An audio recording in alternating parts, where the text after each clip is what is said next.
apa लेना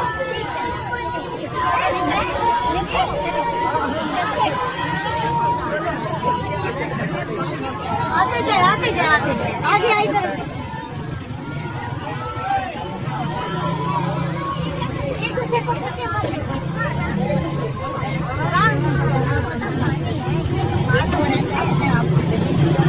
अपने आप को एक्सपोज किया खवातीन के ऊपर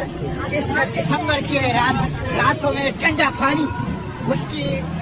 एक तशद्दुद करना वायलेंस शर्म नहीं आती ये हुकूमत है ये इतने बेगैरत है कि इनसे चंद खवातीन जो अपने भाई की रिहाई के लिए एक जायज मुतालिबा लेकर उठे हैं और उनसे मुलाकात चाहते हैं सिर्फ मुलाकात के लिए आए हैं ये न सिर्फ मुलाकात नहीं करने दे रहे न सिर्फ मुलाकात नहीं करने दे रहे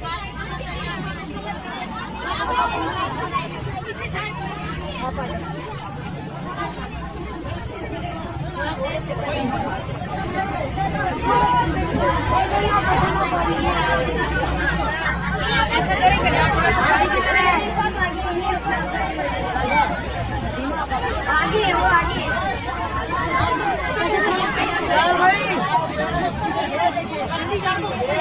ये वीडियो आगे